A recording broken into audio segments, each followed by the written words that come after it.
Welcome to A Story Apothecary, a podcast filled with medicinal and healing stories. My name is Nana Timova, and I'm a storyteller and a pharmacist, and stories are medicines which I dispense. In this podcast, you will find my prescriptions of stories for the body, mind, heart and soul. So I invite you to join me as we enter the healing world of stories together.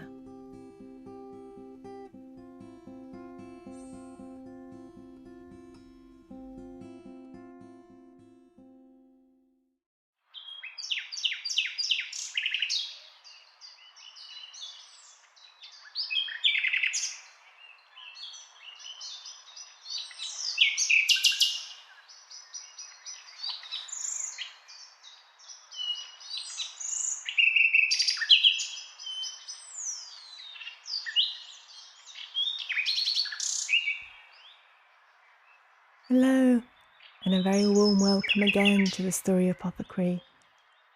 I hope that you are well, and I hope that you've been enjoying the spring, the blossom, and the bird song. The beautiful bird song you've just heard is of the nightingale. Those birds which often appear in poems as masters of bird song.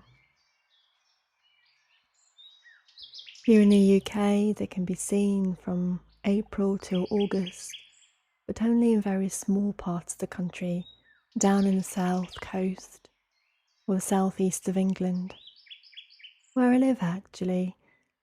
Although I don't see them often, they are on decline. They're now endangered species, and we've lost thousands of them, sadly. But this is the beautiful song of the nightingale.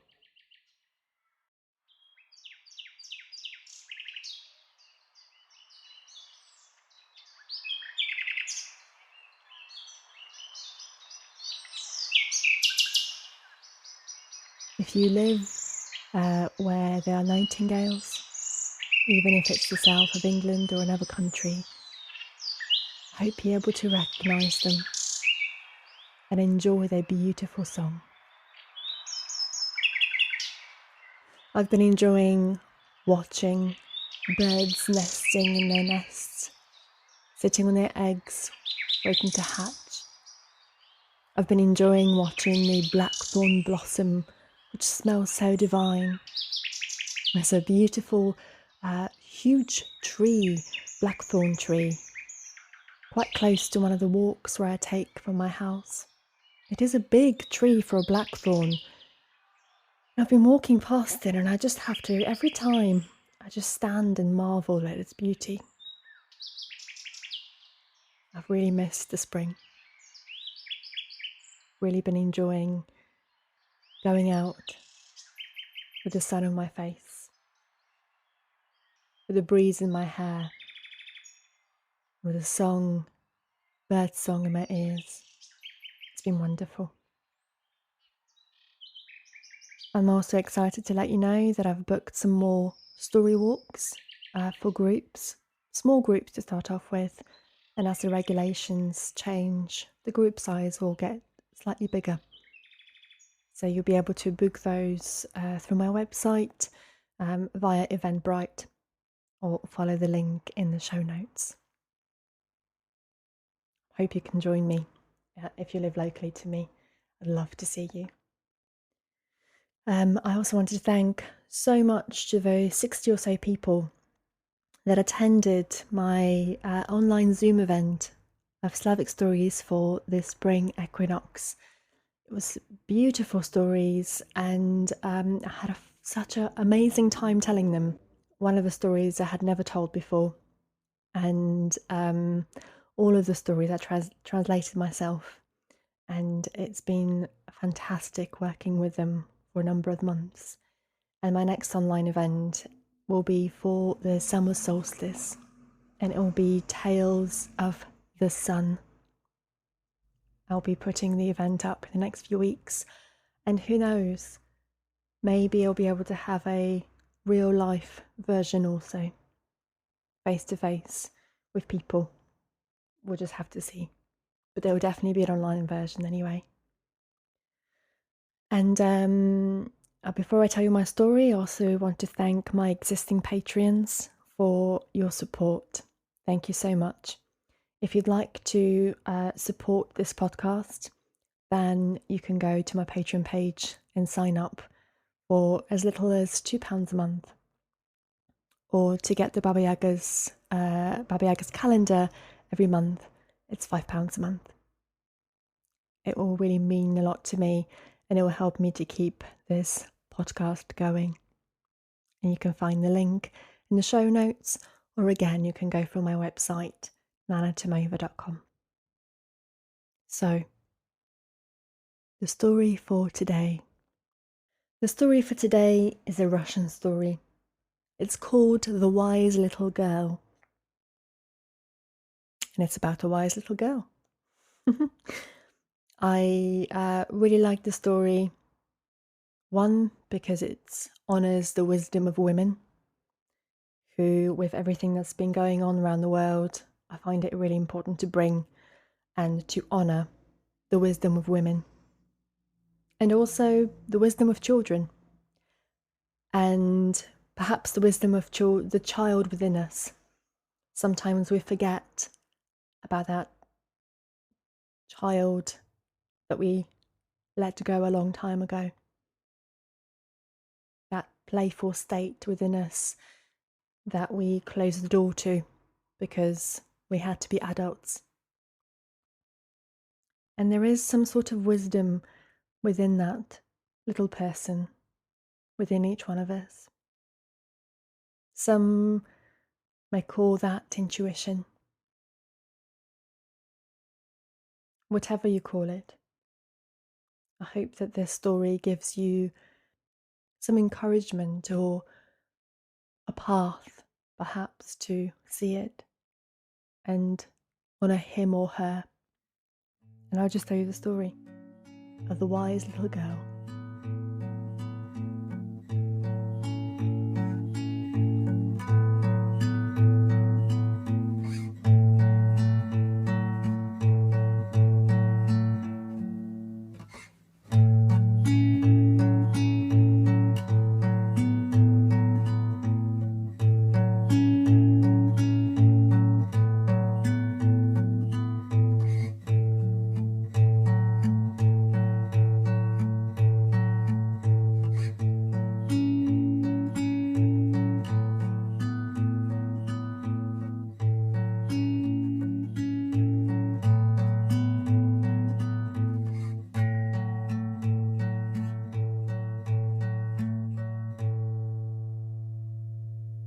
Once upon a time in Russia, there were two brothers. And those two brothers had different riches. One of them was poor, and the other one was very wealthy. But the two did not share their riches, and the rich one did not give to his brother. And so it was.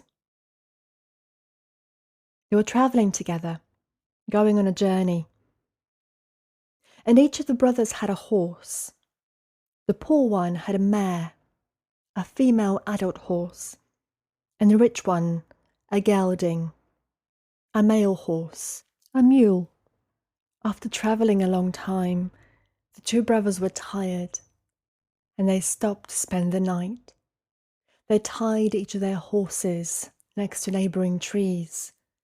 They prepared a meal, they talked, they ate, and then they went down to sleep, head to head, feet to feet, their horses nearby. And as they fell asleep, they watched the moon and the stars. Now the poor man's mare was pregnant, and during the night she bore a foal, and during the night the foal had rolled under the rich man's cart. He had a cart. And he woke up that morning seeing that foal, and he shouted, "Get up, brother, get up. During the night my cart bore a foal. My cart bore a foal. We gave birth to a foal." His brother rose and said, "How is it possible for a cart to give birth to a foal?" A cart. Surely it was my mare that gave birth to the foal. But his brother said, "Well, if it was your mare that was his mother, he would have been found lying beside her. Now, the foal is mine, for the foal was next to my horse, under my cart. If it was yours, it would have been under your mare, but it was under my cart. It is clearly that the cart was nursing the foal. It is clearly mine, and my cart bore the foal." But you see, the rich brother, he had money. And sometimes when you have so much money, you don't need much else. Or so he thought. And so it wasn't him that looked after the horses. It wasn't him that looked after his gelding. He did not know that a cart, a wooden cart, couldn't bear a foal. And so they argued all day long, from morning until the afternoon when their shadows became long again. And to settle the quarrel, they went to the judge. The rich man, he presented his case by giving the judge some coin, some gold coins, and that did the trick. The poor man, he presented his case with words. Well, the judge, he favoured the rich man's case. His argument was more compelling. Finally, word of this affair reached the Tsar himself, the king, the Tsar. He summoned both brothers before him in the throne room, and he said to them,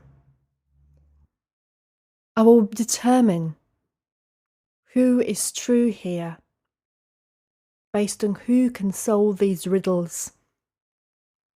You have 4 riddles and 3 days to solve them. The first riddle," the king continued, "is, what is the strongest and swiftest thing in the world? The second riddle is this, what is the fattest thing in the world? The third is, what is the softest thing in the world? And the fourth riddle is, what is the loveliest thing? On the 4th day, come back with your answers." What riddles, they thought. How are you ever going to know the answer to these riddles? They sound impossible. The rich man thought and thought, scratched his head. He hadn't really had to use his wits for anything. His money did the talking most of the time. He didn't know. And so he remembered his godmother. And so he went, visited her to ask her for some advice. "Sit down," she said, "sit down. Here, have some food, have some tea." Gave him plenty to eat and drink. And then she asked, "Why are you so sad, my godson?" "Ah, godmother, the king has proposed 4 riddles to me and given me only 3 days to solve them." "What are the riddles?" she said. Tell me. "Oh, godmother, the first riddle is this. What is the strongest and swiftest thing in the world?" "Ah, that's not difficult," said the godmother. "My husband has a bay mare. Nothing in the world is swifter than she is.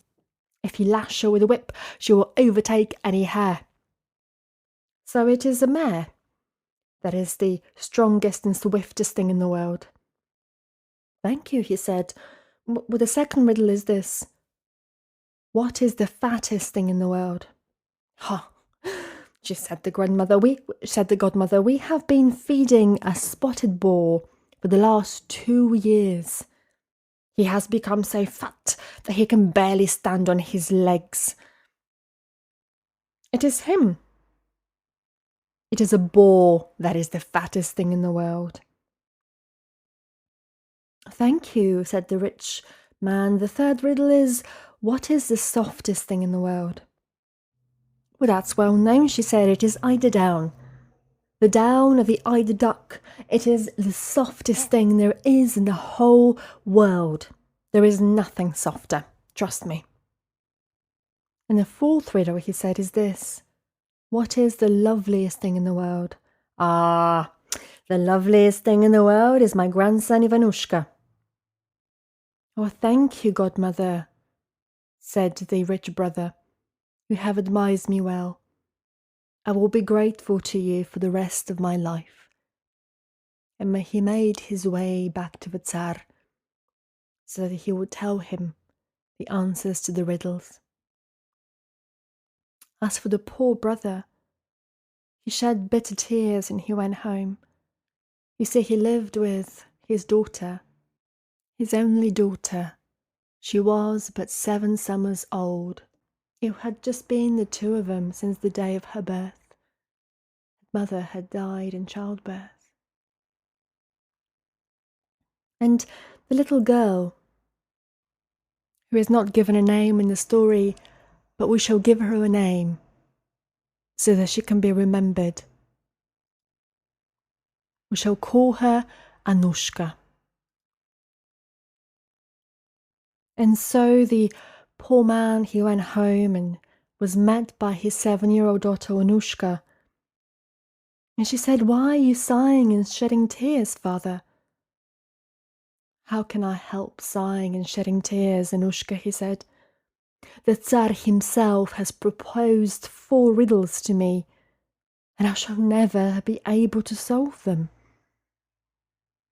"Tell me," said Anushka, "what are those riddles?" "Here they are, my little daughter," he said. "The first one is, what is the strongest and swiftest thing in the world? What is the fattest thing in the world? What is the softest thing in the world? And what is the loveliest thing?" "Father, go to the Tsar and tell him that the strongest and fastest thing in the world is the wind. The fattest thing is the earth, for she feeds everything that grows and lives. The softest thing is the hand, for whatever a person may lie on, they always put their hand under their head. And there is nothing lovelier in this world than sleep." The 2 brothers, the poor one and the rich one, they made their way to the palace of the Tsar. And the rich man told him his answers. The strongest and swiftest thing in the world is a mare. The fattest thing in the world is a boar. The softest thing in the world is eider down. And the loveliest thing in the world is Ivanushka, my godmother's little grandson. And then it was the poor man's turn to answer the riddles. And he told that the strongest and the swiftest thing in the world was the wind. The fattest thing was the earth. The softest thing was the hand. And the loveliest thing was sleep. And the Tsar heard the answers to the riddles, and he asked the poor man, "Did you solve these riddles yourself, or did someone else help you?" And the poor man had to admit that he had a 7-year-old daughter, Anushka. And it was his daughter that had given him the riddles. "Well," said the Tsar, "if your daughter is so wise, here, give her a silken thread. Let her weave an embroidered towel for me by tomorrow morning." The peasant took the silken thread and came home sad and grieving. My daughter," he said. "My daughter, the Tsar We are in so much trouble that Tsar has ordered you to weave a towel from his thread. Anushka smiled. Grieve not, father, grieve not. She broke a twig from a broom that sat against the wall in the kitchen. She gave it to her father and said, Father, go to the Tsar and ask them to find a master who can make a loom from this twig. And on the loom I will weave his towel. The peasant did what his daughter had told him. He gave the twig to the Tsar.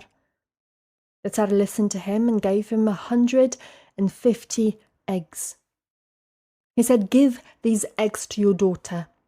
Let her hatch 150 chicks by tomorrow. Now the peasant, the poor man, he was beside himself. What would he do? What an impossible task. They were getting harder and harder each day. Oh, my daughter, he said. My daughter, you're barely out of one trouble before you land in another. Grieve not, father, said Anushka. She bakes the eggs for dinner and for supper, and then sent her father to the king. Tell him, father, tell the king that one day grain is needed to feed the chicks. This is the only thing that will feed them. In one day let a field be ploughed, and the millet sown, harvested and threshed. Our chickens refuse to peck any other grain. The Tsar listened and said, Since your daughter is so wise, let her appear before me tomorrow morning. And I want her to come, neither on foot nor on horseback, neither naked nor dressed, neither with a gift nor without one. The poor man just shook his head. He went home all solemn, his spirits sunken, his shoulders low, looking the ground, shaking his head. My daughter, he said, my wise Anushka, you cannot solve such a difficult riddle. We are lost. It will be the end of me and the end of you. Grieve not, father, she said. Go to the hunters and buy me a live hare and a live quail. The father bought her a live quail and a live hare, just as his daughter asked. Next morning, the 7-year-old girl took off her clothes and donned a net, took the quail in her hand, sat upon the hare, and went to the palace. And she rode that hare all the way until she reached the Tsar. The Tsar, curious, met her at the gate. She bowed to him, saying, Your Majesty, here is a little gift for you. And as the Tsar reached to get the quail that she was handing to him, the quail shook her wings and flop, flop, she was gone. Very well, said the Tsar. You have done as I ordered you to do. Now tell me, since your father is so poor, what do you live on? Anushka smiled and answered, My father catches fish on the shore, and he never puts bait in the water, and I make fish soup in my skirt. What? Said the Tsar. You are stupid. Fish never live on the shore. Fish live only in water. Anushka, the 7-year-old wise girl, looked up to the Tsar and said, My king, if you are so wise, then answer me this. Who ever saw a cart bear a foal? Not a cart, but a mare bears foals. Now the king, who had the ability to learn and to think, smiled, nodded, and accepted what the wise girl told him. The Tsar awarded the foal to the poor peasant, and he took the daughter to his own palace. He waited until she was the marriageable age, and then he married her. and she became the Tsarina. In those days, centuries ago, girls and women did not get a choice of who they married. So marrying a king, a Tsar, was a pretty good prospect. He was kind enough, and for he knew that she was so wise, he let her advise on all the matters of the kingdom. And so, you can be sure that that kingdom was one of the wisest ones, with people, poor and rich, happy. It was a just one. And people respected the Tsar, and people respected the Tsarina, who was Anushka. Once upon a time, the wise 7-year-old girl. And stories of her wisdom and stories of the answer to those riddles, of course. People knew, people spoke, and told their children and their grandchildren and their great-great-grandchildren. And now, I am telling you.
Hope you enjoyed the story.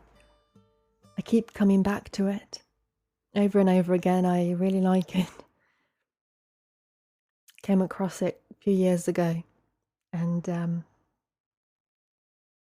it's really lovely to have young girls in stories who have so much wisdom. Now, as I said in the story, the girl is not named. The king isn't named, and the two brothers aren't named either. But the godmother's grandson is named. Ivanushka is his name. And so often, if you go back to the old stories, you'll see that quite often female characters have had their names removed. And when female characters and girls and women in stories have their names removed, well, they are half erased. And this was done on purpose. And so I wanted to reinsert the name. She is the main character. She deserves a name. And so I picked the name Anushka. It's a Russian name. It's a diminutive name of the name Anna. I really love the wisdom of a little girl, Anushka. She knows what's important in life. And those things are the fastest and swiftest thing, the wind. She knows how important the wind is that carries seeds and carries insects and birds. It carries those birds on currents of the wind in the sky for miles and miles. And she knows how important the fattest thing in the world is, the earth. Mother Earth who nourishes everything and gives life to everything. And she knows the softest thing in the world, one's hand, for one always puts their hand underneath their head and their face wherever they sleep.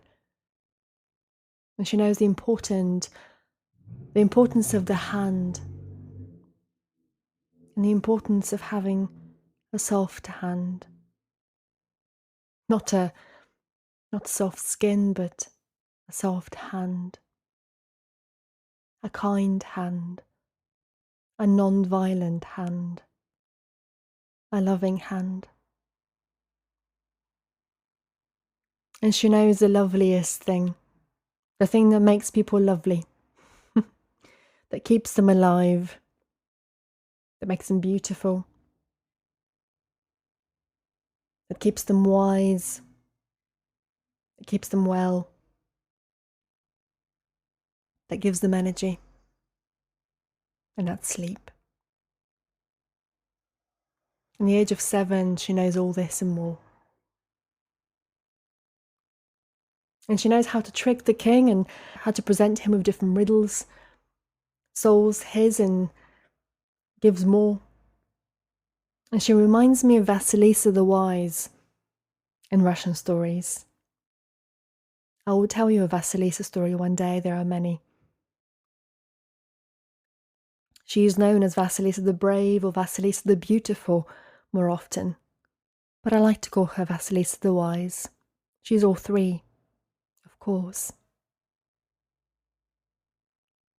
In the stories that many people have heard, certainly that many children have watched on televisions, we're not used to seeing wise women or brave women. But if you look, there are stories with wise and brave women. Not new stories, not contemporary ones. We do not need to rewrite old stories. We do not need to change them. We just need to find the ones which have strong women. There are many. They are centuries, if not thousands years old. They exist. They're just buried. They're not known to most people, but they're there. They're very much there. And I think it's important that we hear them. We tell children about them. We tell young girls about them. We tell young boys about them too. So they realize there is more to stories than Disney princesses. There are wise girls and wise women. And they can enrich a village, a city, a country, a kingdom. They bring justice, bring wisdom, bring gifts, and see things in a new light. And so I hope you've enjoyed this story. And I hope that you will enjoy feeling the wind on your face, walking on the earth that nourishes you. Enjoy sleeping on your soft hands and get some nourishing and lovely sleep. Thank you for listening. If you enjoyed the podcast, I'll be very grateful if you could leave me a review, and better still, share it with your friends, put it on social media, so that more people, discover the story medicine in the Story Apothecary. Until next time. And thank you to In Feathers for the beautiful music for this podcast. Goodbye from me.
Thank you for joining me in the Story Apothecary for healing and medicinal stories. I hope we'll meet again. Until next time.